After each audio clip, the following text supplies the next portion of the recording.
I will talk for about 45 minutes. After that, I hope we can have some nice discussion and to be finished on time.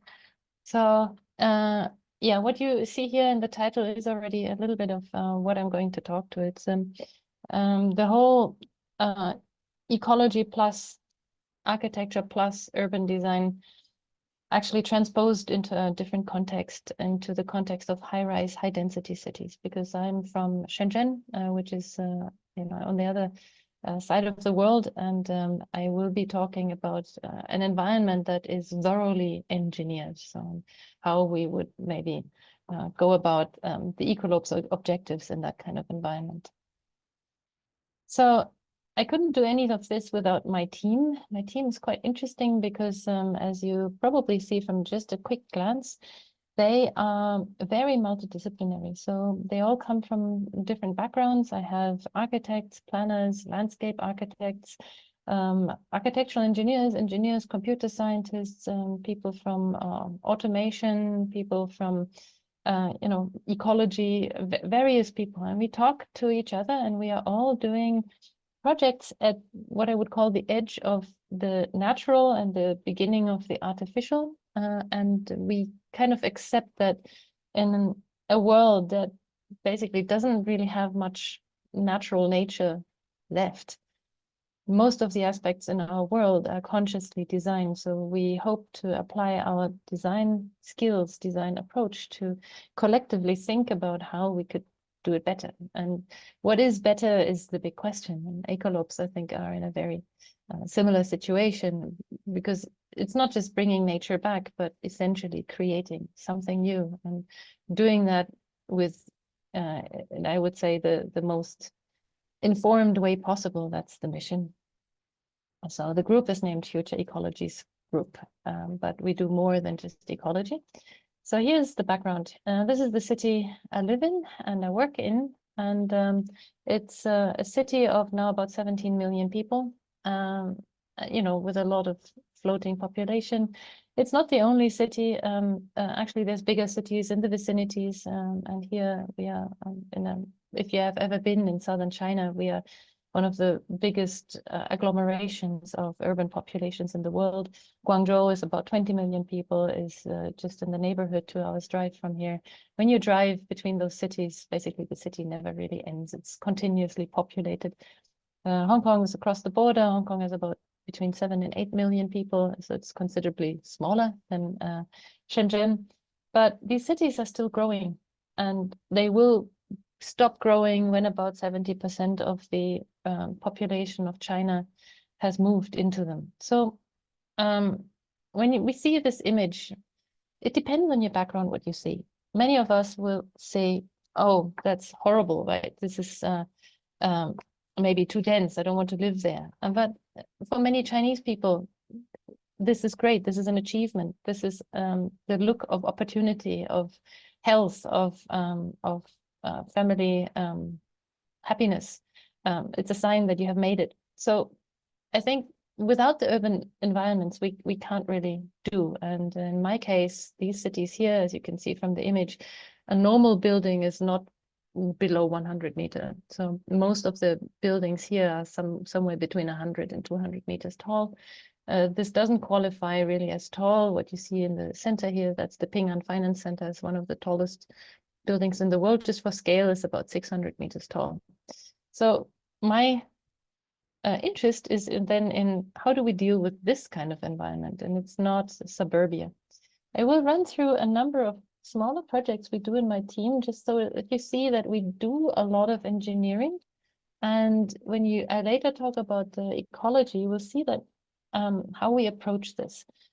This is a student of mine who's translating advanced research in perovskite-based materials into photovoltaics that can be integrated into building facades. So the idea here is that we use the large areas that we have to generate electricity. That material will come on the market very soon. So at the moment, it's still in the research labs. But we hope to make our buildings not just nice to look at, but actually performing the way we want. We also have in Shenzhen quite an interesting array of new possibilities. We are engineering facades, for example, for drone delivery, because we have the first drone systems in operation already. So you can order your tea in the park at the moment, delivered by drone.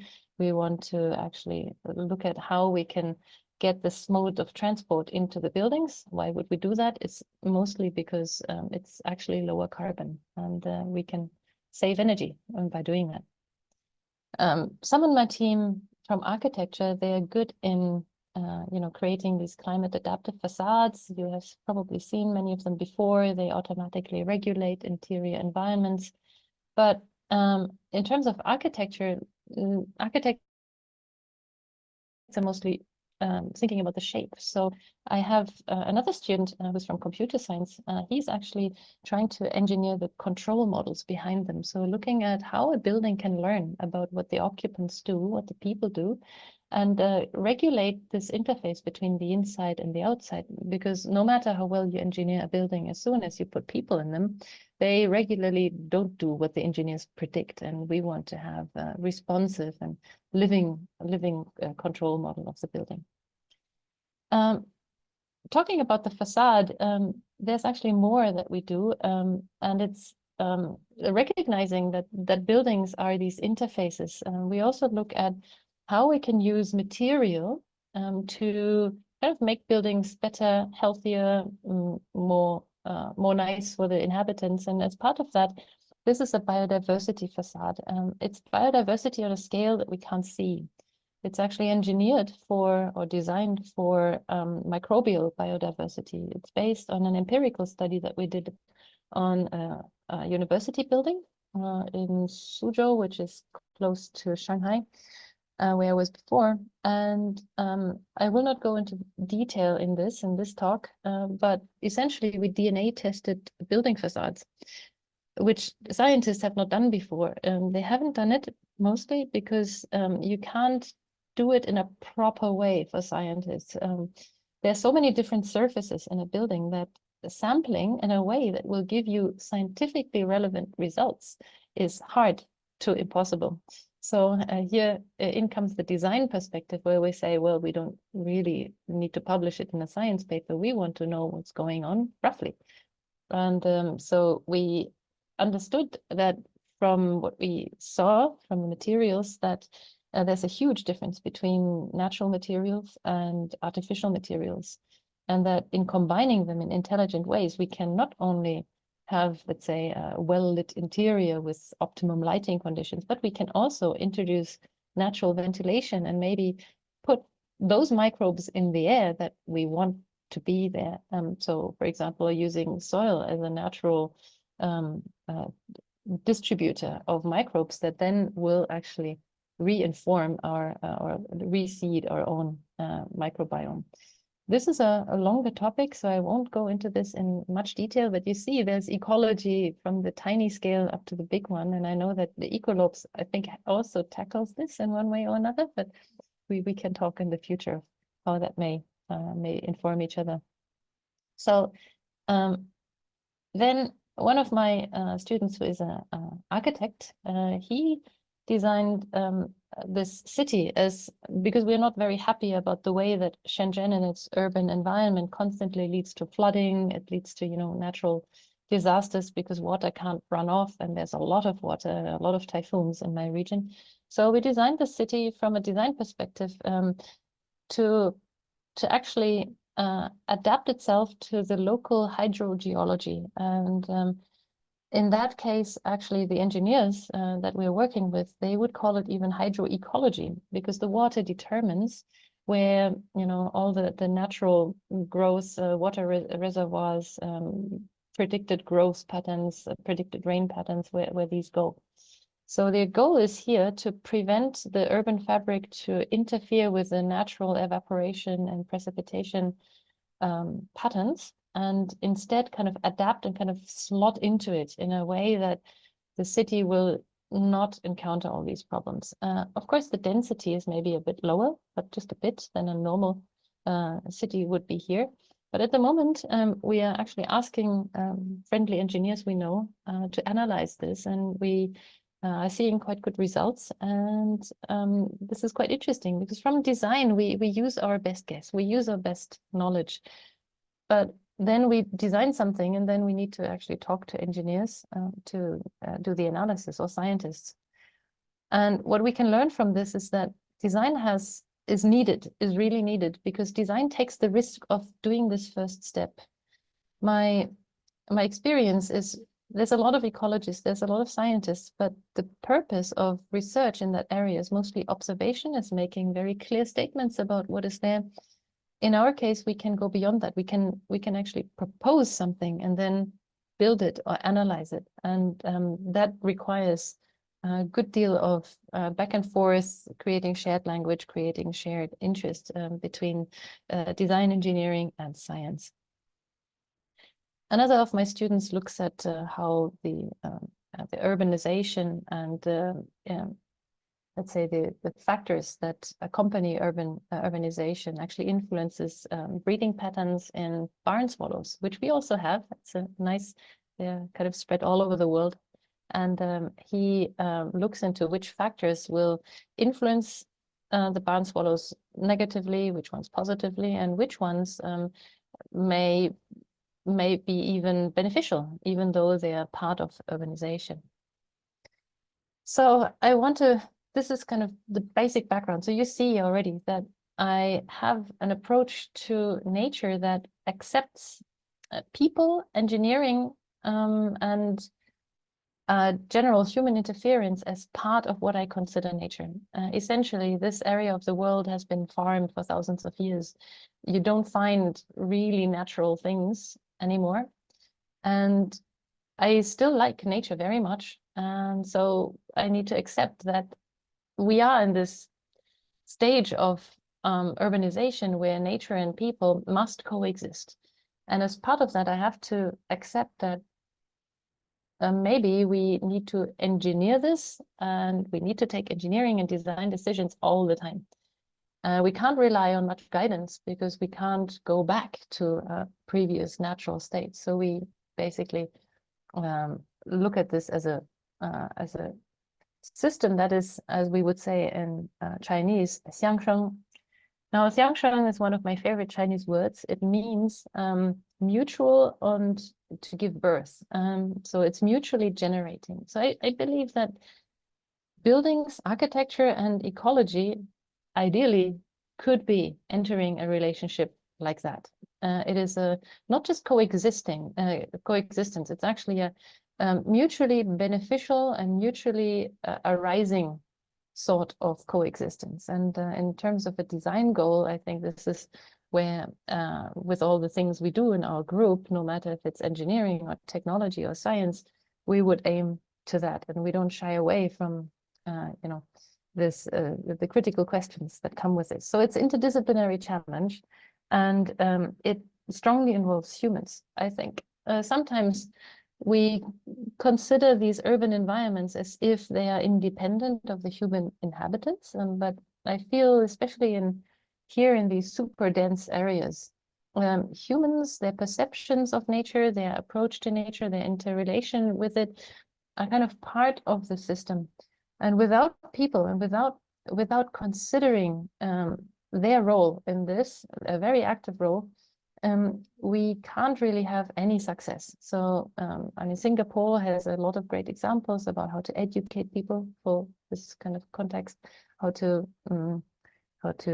give people a new perspective. But here in China, most people are not really educated on natural things at all.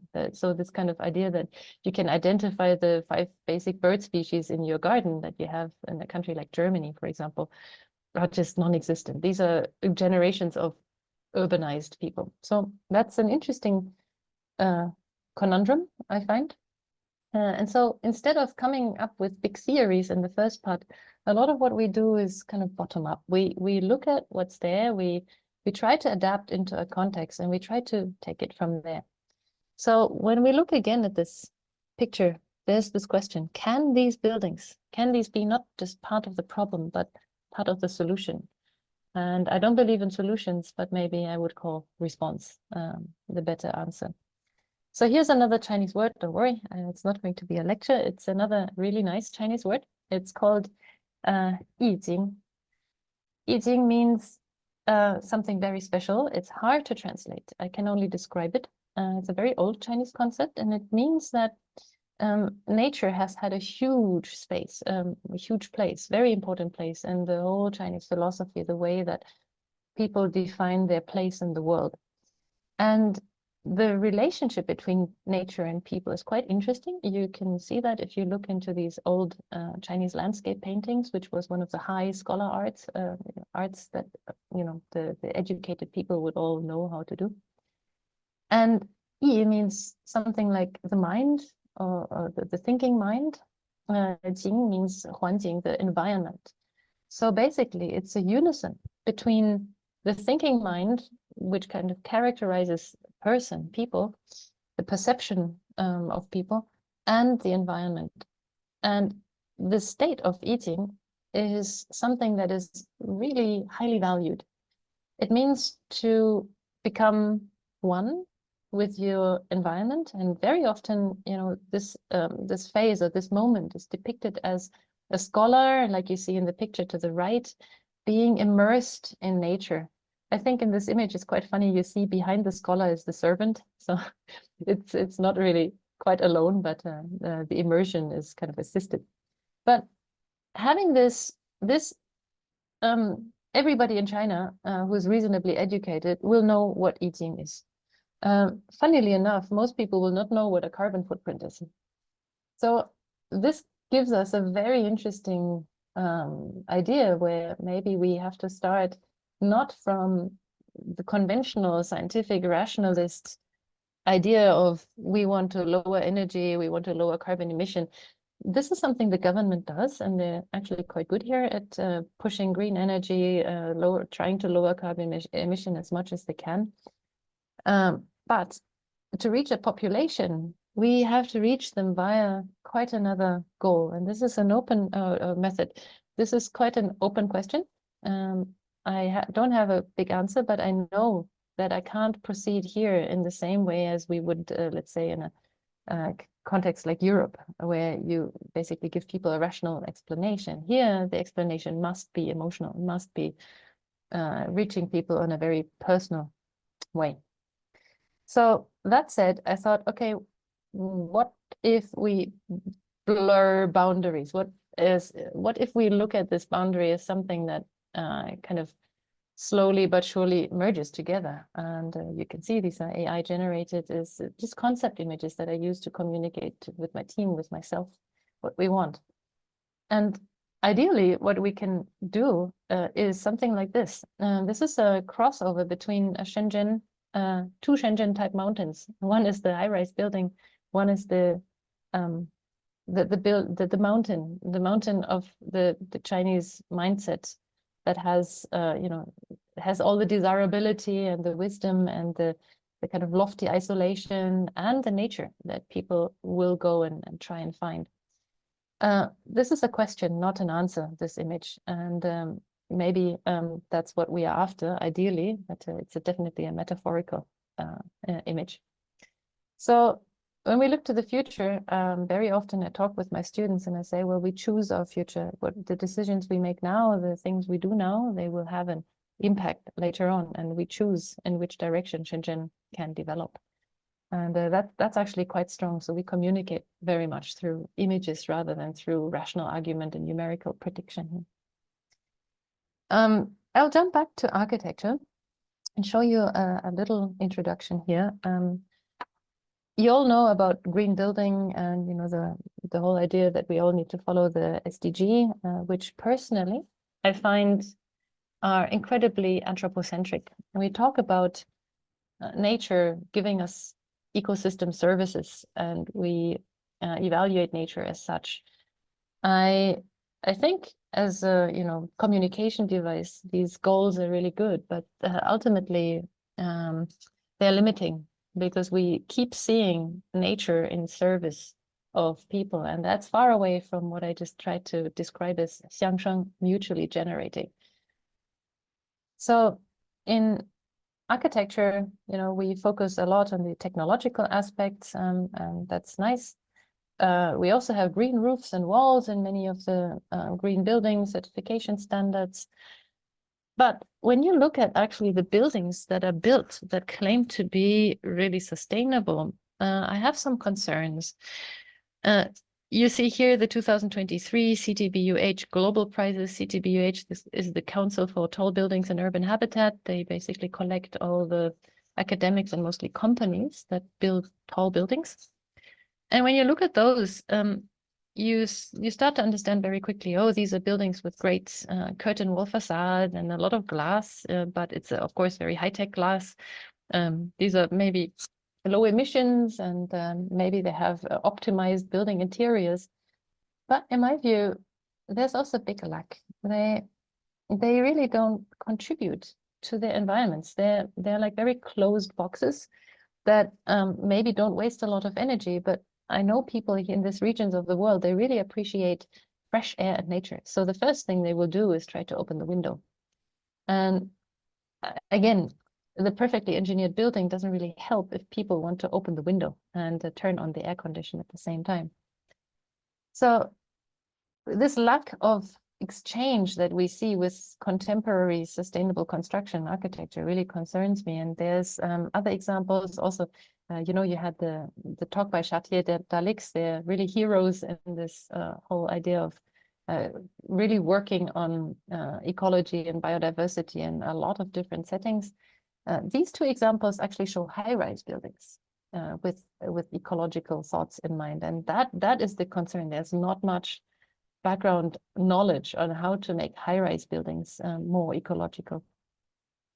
And so I'll jump into showing you a building that we studied a bit, and the next two parts of the presentation will actually deal with this building. It's called the IBR building, Institute of Building Research in Shenzhen. It's a headquarters building of a company that is what we call a local design institute.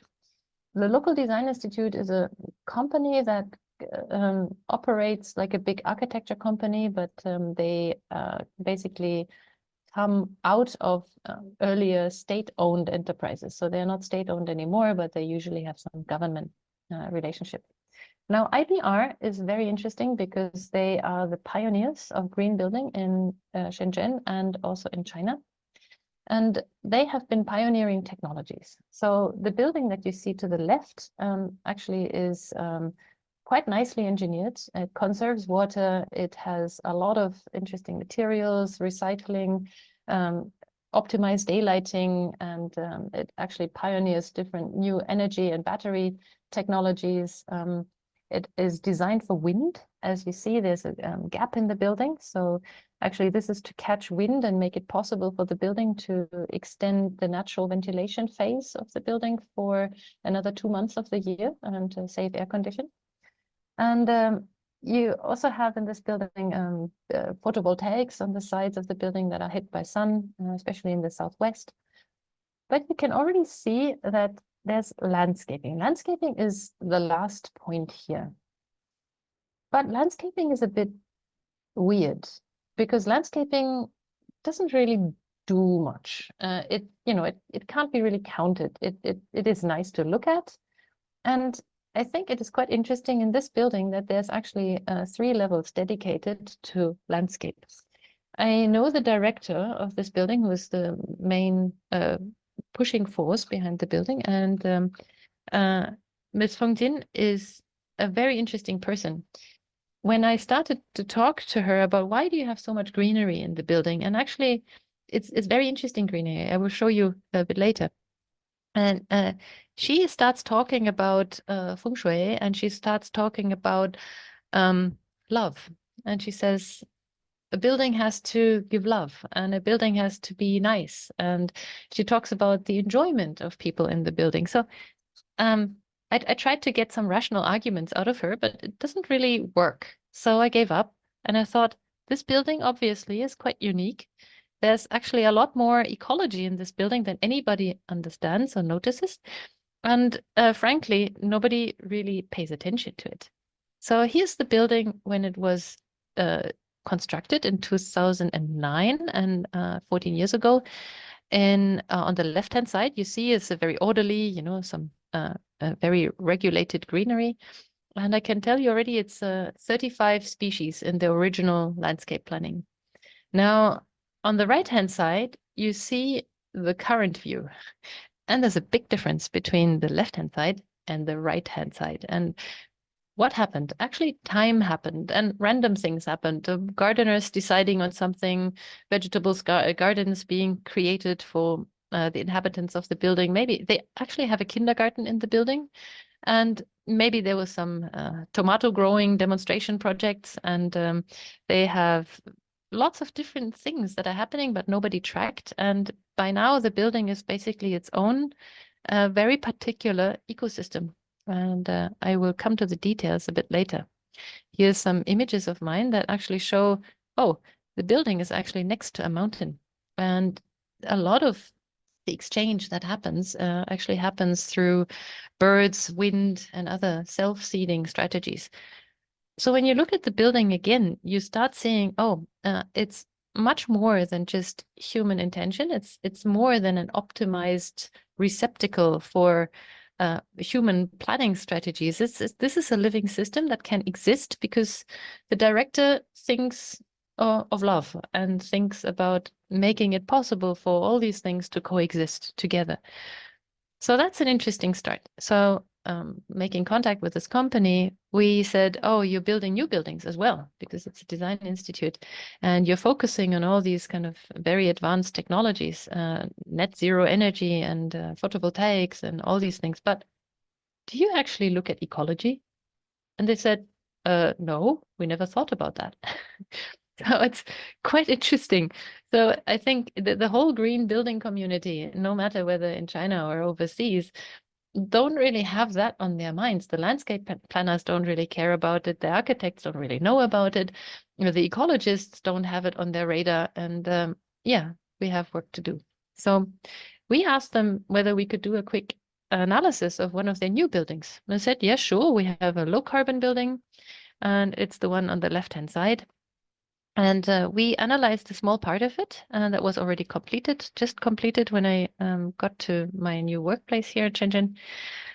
And you see the little white aligned box is quite humble, right? So it should be easy to do. It actually doesn't really have a green roof right now. This is a rendering. But what it does have is a green facade. Actually, IBR has no real interest in the plants. They wanted to give shade because building physics usually uses plants for natural shading. And that's an interesting point. Nobody really cares what exactly is giving the shade as long as you have plants, you have evaporation, you have cooling down of the building, you can save carbon, lower energy emissions. So that's the ecosystem service, I guess.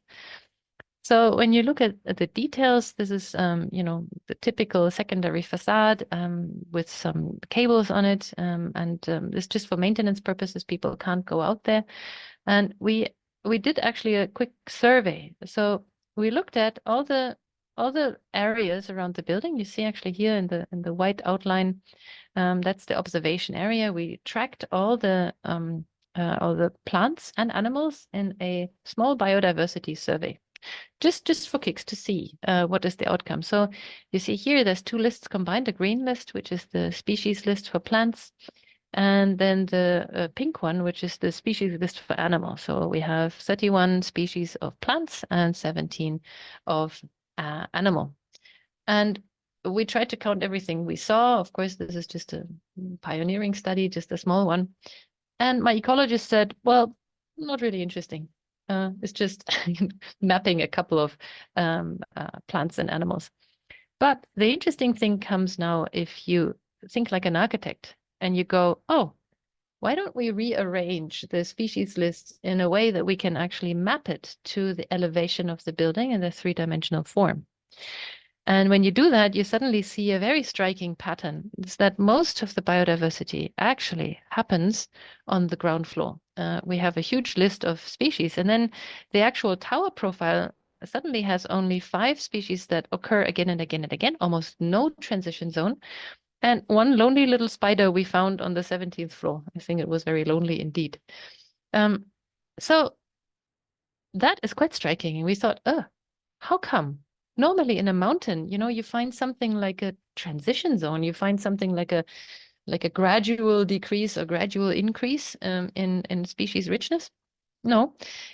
And then we went back to the pictures, and suddenly you may understand. It's because the architects have dutifully designed a very large ground floor for natural ventilation, and suddenly there's a huge cut between whatever goes on the ground floor and the upper floors. And it seems that especially small animals, insects, they will not readily make the jump. Plus, there's a real scarcity of reasons. Why should you go up? Because the plants on the top floors, they're designed to be always green and always boring. Not too much food, not too much shelter, too exposed because they're just providing ecosystem services, like I said. And I thought, how would it look like if we instead came up with a building that could host a curve, a gradual decrease, like you would find in a mountain? Is that possible? So at that point, we were speculating, saying like, how would we do that? And of course, we can come up with some very rough speculations from the architecture side. We asked our ecologists, and our ecologist said you would need distribution patterns on the facade. You would need little spider ladders, and you would need, things for insects to go up and down the building. You would need to somehow build infrastructure. And I think that's interesting. We know from the urban ecology level that we need patches between parks and all of that, but we don't really have too much experience in doing that on buildings, but it's sure that we need that. So basically, I think we need to do more. We need to do more to design our buildings to map a little bit more the affordances or the opportunities that natural landscapes give. So we also did a much larger biodiversity survey for this building, and that's much more serious, where we actually asked our research assistant, who is a trained urban ecologist, to map the building. And she said in the beginning she has never done anything like that. It is strange because normally she does landscape, and a building is a complicated thing. It actually has various landscapes that are linked, more or less. And I will show you briefly from another presentation. Sorry, I need to switch. All right, so you see here the building a bit more in detail. And what we want to know, again, is how the building can actually work, how a building can be an ecosystem. You see, again, the difference between the top floor of the building, left hand, as it was established with, 32 species of plant all around the building. I can already tell you that our current count is 180 plus species of plant just on the building. And that doesn't include, the wider surroundings. And it's a very weird mixture, but there's a big difference between 180 14 years ago, 180 now, and 32 species in the original landscape planting plan. And we see already that there's a lot of things happening. So I think the first lesson immediately was to say the building is a developing process, just like a natural landscape. We have succession, we have seeding, we have things that survive, things that invade. And even if we try to optimize in the design stage, it won't be enough, because what we need to have is something like a dynamic model of a building. Yeah, so I will go through very quickly, because our survey mostly focused on the colonization of the building, and of course looking from the ecological point, where do they come from and what do they want? We haven't totally finished the big survey. The big survey is a classic ecological survey going on a 3 by 3 kilometer grid. We will finish that later this year because we still need to sort out our data and do some last bird surveys. What we want to know is how similar is our building ecosystem to the mountain, and how similar is it to the urban environment, and what kinds of filters, ecological filters, does the building enact, basically, present to both of these quite close by ecosystems. Right. So I will skip over this one. So just to show you here, when we look closely, there's actually many opportunities that we can uh, colonize in this building. So we have the classic ground floor, we have the classic roof garden, but there's more. There's stairwells with plants, there's little alcoves with plants, there's unreachable parts of the building where plants have just chosen to settle. There's areas that are very exposed to human intervention, and then there's areas that are not, they're quite removed. So we did bird survey, insect surveys, and that's the original planting layout. Like I said, 32 plant species. And today we have 180 plus, and we haven't even counted in great detail. So where are these from?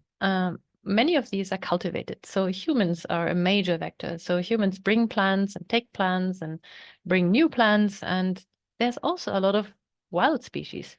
So these are brought probably by birds. And then there's these species that are brought by funny coincidence. They have 3 different types of orange tree in the building. And I said, what's with the orange trees? And they said, well, people eat oranges. So they eat and just drop the seeds wherever they go. So I think that kind of factor is like the humans as unintentional vector is definitely present. And then we have what we would call feral species. Feral means escaped from cultivation. And we have also what my ecologist initially refused to actually include in the ecological survey. This is what I would call mobile plants or pet plants.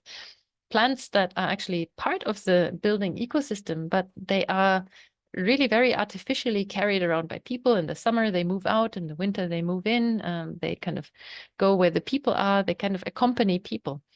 And I think it's just like we have to see people as the part of the ecosystem. So do these very artificial potted plants that we have in the building potentially form a part of the ecosystem. And if we don't consider that, we are actually missing opportunities. And yeah, actually, you remember that in my previous study, most of the biodiversity was concentrated in the ground floor, and all the other floors were kind of very scarce. This building is quite different, and I can already say that in the roof garden, you actually see total species numbers 91. 6th floor, which is a kind of an atrium floor, 63, and that's just plants. Ground floor, 42. Now, this is interesting because suddenly we have an inverse biodiversity gradient. So this building really turned the other one on its head. And I feel this is quite interesting. We even have birds nesting on the top floor because the vegetation is right. And the cats are not there. So I feel that the building and the way that it brings up the greenery and in kind of steps and ecological steps makes it possible for small birds, for example, to actually reach the top of the building in a context where normally they would never go there. So giving or offering something that can be used by insects or bird as food source or as just a place for safe breeding will be taken by nature. And here you see there's different types of vegetation in different parts of the buildings. And now this presentation goes through a lot of different kind of graphs to actually look into these different mini ecosystems. And the ecosystems, all of them are kind of half intentionally planned and half just settled or seeded. Yeah, here's the birds for those of you who are into birds.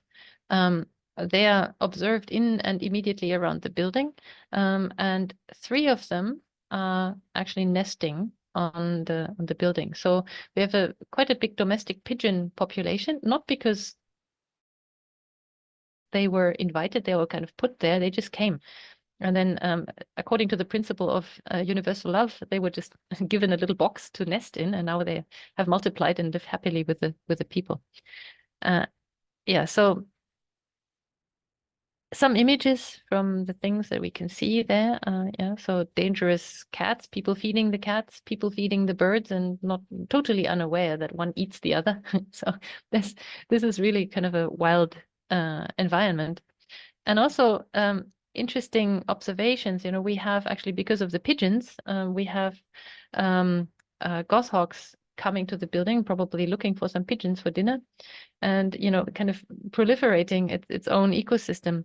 The animals sometimes struggle, as you see here. The access to water is a big issue because water tends to be well managed in buildings, and the idea of accessible water is usually left to chance. So this pigeon here is trying to drink, but it's clearly like too high up to comfortably drink.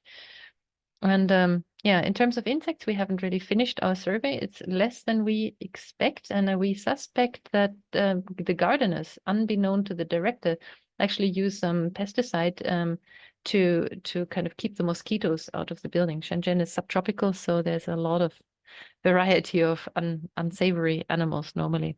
But this is something we still have to find out because nobody wants to say that directly. Yeah, we have lots of insects that are living in the building, and we have observed, even in the 1 year of observation, cyclic patterns of parasitic infestations, and then predators coming and resolving that infestation. So there are many things going on without the knowledge of the people who are living in there. Like this is a separate life. And then there's questions here because a lot of the plants are not consciously designed as a local ecosystem. So this is a engineered engineered ecosystem in the sense that things come and things go. We don't really have a model of what a building ecosystem should be like. So how do we deal with invasive plants? If they offer food for insects, maybe we can be okay with that? Do we really have to have only the local plants of the nearby mountains?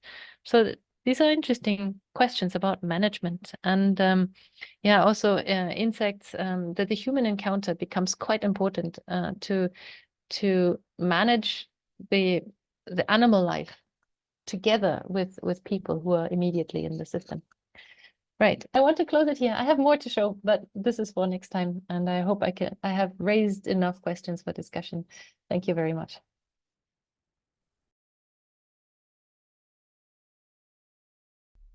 Follow us in this shift to multi-species design through ECOLOPES. Find out more about our research on www.ecolopes.org and on our social media platforms.